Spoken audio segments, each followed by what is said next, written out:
All right, here with Louis Neglia, who owns the Ring of Combat promotion. How you doing, Lou? Hi, how are you, Golf? Good. And now, Lou, you are an ex-kickboxing champion. I was a former world kickboxing champion, and after I retired from fighting, fighting is like a party, a good party, you don't know when to leave, and when I retired as champion, and Rocky Graziano and Jake LaMotta used to come to my fights all the time, and they told me, one win and one loss at this point doesn't make a difference, because you had 36 fights, you should snowball it and use the name that you built up for your school, so your school could escalate to another level. And as I was fighting, it was hard to run a school at the same time. So when I retired, it wasn't because I felt I was any less strong than I was when I was competing, but it was to develop my school, which I did. It was really a great decision. I graduated college, and I chose going to kickboxing originally. I graduated, my father was in politics, my brother was a lawyer who's the announcer right now for my shows, and my sister was in the commodities area, and another brother was in the stock market. And I told my father I wanted to be a fighter. He thought I was crazy. He graduated college, wanted to be a fighter, but I just had such a passion for the martial arts, and I definitely knew that that was my destiny or my passion in life, and I wanted to pursue that. And I think in life, if you don't do what you want to do, I don't care how much money you make, you're never going to be happy. And that was what I wanted to do. And it was more important to me to be that than a doctor, or a lawyer, or an Indian chief for sure. And money can't buy the feeling you get when you pursue something that you really love to do. And then my father, knocking at the beginning, became my greatest fan. And he would scream the loudest at Madison Square Garden when I used to fight. Nice. Now, so you mentioned your school. Now, that school was started quite a few years ago, and it's still going very strong now in Brooklyn, correct? Right. The school is like a landmark in Brooklyn. It's been there 28 years at the same location. I take a lot of pride in the fact that through the martial arts, which is the greatest sport out there, you develop qualities that could help you battle obstacles in life. I have students that came in on drugs or gang members, and because of the positive influence of the martial arts, have become better people and better citizens in general. I received a lot of awards from the governor and the mayor because of the development of students at my school that were kind of on a left path or a wrong path and got their lives back together. One student that passed the bar exam, and he credits the martial arts in his theses of giving him the discipline and the toughness to pursue that career and become a lawyer. Now, Ring of Combat is actually an MMA show, though. And tell me about how you transitioned from the kickboxing world to start putting on MMA promotions. I started off after I retired developing fighters for kickboxing and then also promoting kickboxing events. I've had about 100 shows, and I have some great footage from some great, outstanding champions that came to my shows.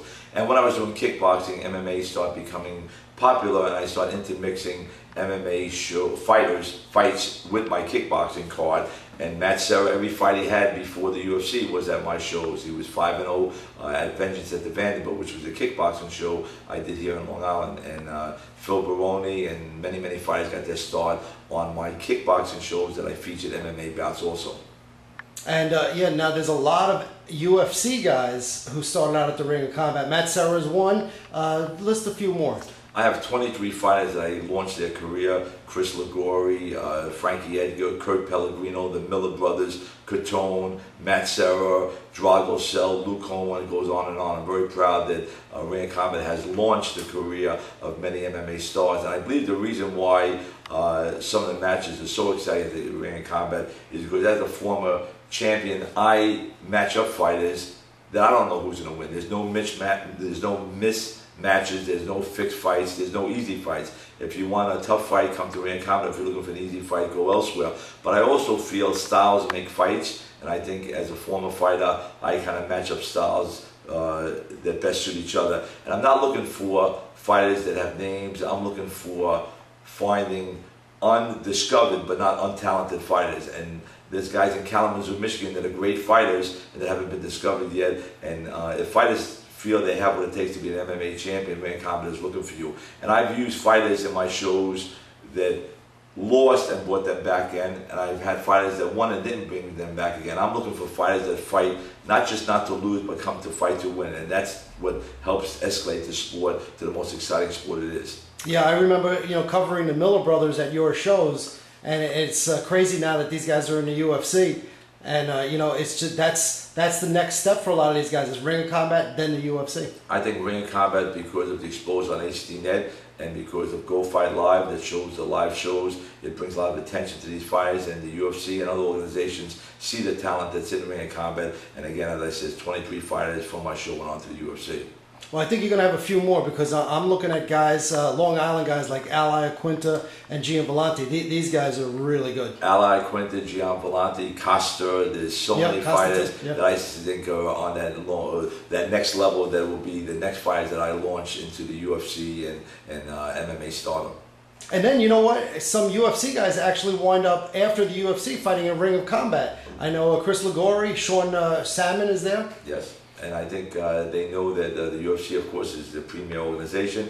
But other than that, they know they're going to have an exciting bout and get a lot of attention at my Ring of Combat shows. And I think kickboxing in general helped make MMA the exciting sport it is. And the sport evolved so much that fighters cannot rely on the ground game alone or the stand-up alone. They have to be talented in both areas. And I believe that kickboxing helped make MMA the most exciting sport it is, along with Nick Limbo. And I bring up Nick Limbo's name. He's a real advocate of MMA, and he is responsible for the unified rules that are used worldwide. And because of that, it helped make MMA the most exciting and most popular sport in existence today. Oh, 100%. Nick Limbo, very, very key figure in the evolution of MMA. And a great guy. You know, very rarely do you find a guy that has good professional ethics as well as personal ethics. I think Nick Limbo is one of those guys. MMA owes him a great deal. And I think the fact that the sport got so popular is only because of the rules that he helped develop and the unified rules of sport. I gave him a special award at my last kickboxing show,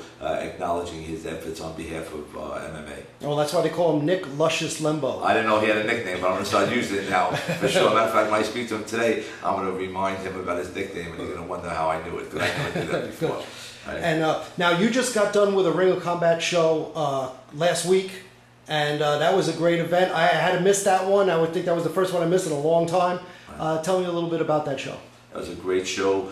There were some knockouts, but the knockouts were not missed matches. They were actually upsets, and that's what makes Ring of Combat so exciting. There were some tremendous fights, 2 championship fights, and I think it was one of my most exciting cards. And now you got another big card coming up in September. I looked at some of those bouts. Mind-blowing, some of that stuff. Me and you could sit down and enjoy the show. Just, you know, sometimes I want to sit in the audience and watch the show because I'm really excited about some of the matchups. But Ring of Combat 26 is coming up September 11th, 9/11, and I have 4 championship fights, and it's going to be an exciting card. Yep, and I'm privy to one of those matches. You have Ricardo Romero defending against Brett Cohan. That's going to be an amazing fight. I'll tell you, as fans in the sport, I think you're going to be split on both sides of who they expect to win. And my last shows have been a sellout, so if anybody's interested, go and get tickets right away, because this show, I guarantee, will be a sellout. And right now we're down here in a garage that's been converted in your home into like a little gym. Pretty nice setup. All right, thank you very much. You know, I love the sport. You know, I teach, I work out every day myself, and I have private students that I teach at my home, as well as a very big gym in Brooklyn, New York, that I teach kickboxing. So you still have the skills to crack some heads if you have to? Well, I'll tell you, I definitely work out every day, and I definitely think that the martial arts, once you do it, it kind of becomes inside. If I don't work out a day or two, I don't feel right, you know, so I definitely continually train all the time. All right, well, Lou, looking very much forward to the September 11th show, and we'll be talking to you again before then. Thank you, Garv. You're doing a great job for MMA. Thank you very much.